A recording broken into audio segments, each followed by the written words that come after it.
আসসালামু আলাইকুম প্রিয় ভাইয়া ও আপুরা। এই ভিডিওতে আমরা নবম শ্রেণীর বাংলা বইয়ের কপোতাক্ষ নদ এবং এটার অনুশীলনীর প্রশ্নগুলোর উত্তর নিয়ে আলোচনা করব। আমাদের আগের ভিডিওটিতে সুশান্দা বড়ুয়া লিখেছে first comment. Thank you সুশান্দা।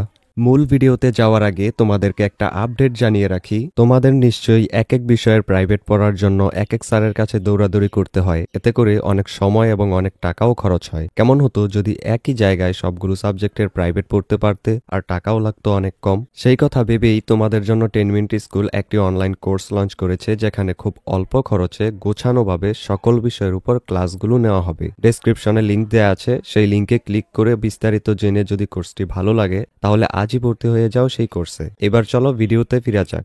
Kapotaksha নদ লিখেছেন মাইকেল মধুসূদন দত্ত। তোমরা প্রথমে এখান থেকে কবি পরিচিতিটা খুব ভালোভাবে পড়ে নিবে।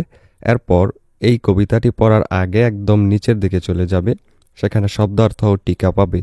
এই শব্দার্থ ও টিকাগুলো খুব ভালোভাবে পড়বে, কারণ এখান থেকে টিক চিহ্ন আসে।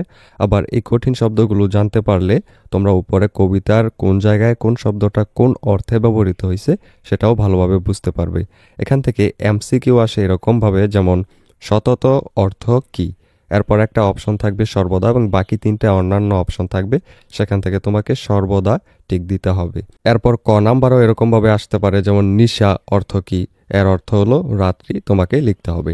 এরপর পাঠ পরিচিতিটা ভালোভাবে পড়বে, কারণ পাঠ পরিচিতি হলো কবিতাটা কি নিয়ে লেখা হয়েছে সেটার মূল ভাব।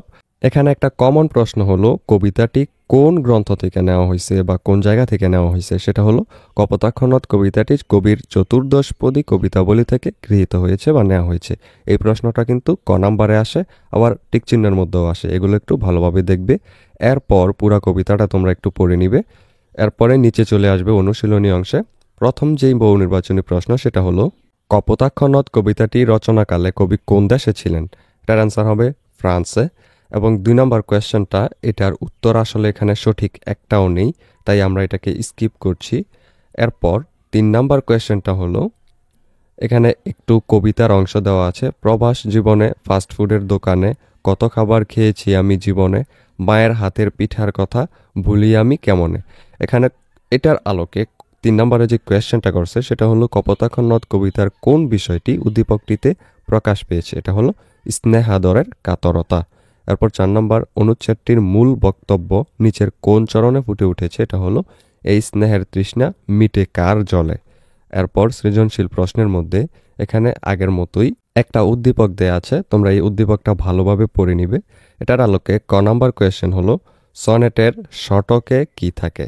এর আনসার হবে সনেটের শতকে কবিতার ভাবের পরিণতি থাকে। এরপর খ নাম্বার কোয়েশ্চেন হলো স্নেহের তৃষ্ণা বলতে কি বোঝানো হয়েছে। এর আনসার হবে স্নেহের তৃষ্ণা বলতে কবি জন্মভূমির প্রতি গভীর অনুরাগে কপোতাক্ষ নদের স্নেহধারা পাওয়ার ব্যাকুলতাকে বুঝিয়েছেন। এরপর স্বদেশ থেকে বহুদূরে ফ্রান্সে বসবাস করার সময় কবি জন্মভূমির প্রতি গভীর টান অনুভব করেন। জন্মভূমির শৈশব কৈশোরের অম্লমধুর স্মৃতি কবিকে কাতর করে। তিনি তার গভীর অনুভবে প্রবাসে থেকেও কপোতাক্ষ নদের জলধারার কলকল ধ্বনি শুনতে পান। সেই নদীর স্নেহধারা পেতে তিনি বেকুল হন। তার সমস্ত স্নেহ তৃষ্ণার জল যেন বুকে ধারণ করে বয়ে চলেছে কপোতাক্ষ। কপোতাক্ষকে তিনি ভুলতে পারেন না, কারণ কপোতাক্ষ তাকে যে মাতৃ স্নেহে জড়িয়ে রেখেছে তার কোনো নদী পারেনি। এরপর গ নাম্বার কোয়েশ্চেন হলো উদ্দীপকে প্রতিফলিত অনুভূতি কপোতাক্ষ নদ কবিতার আলোকে তুলে ধরো। এবং ঘ নাম্বার কোয়েশ্চেন হলো উদ্দীপকে প্রতিফলিত অনুভূতির অন্তরালে যে ভাবটি প্রকাশ পেয়েছে তাই কপোতাক্ষ নদ কবিতার মূল ভাব, কথাটির সত্যতা বিচার করো। এর অ্যান্সারে আমরা লিখব, এই যে এখান থেকে অ্যান্সার শুরু।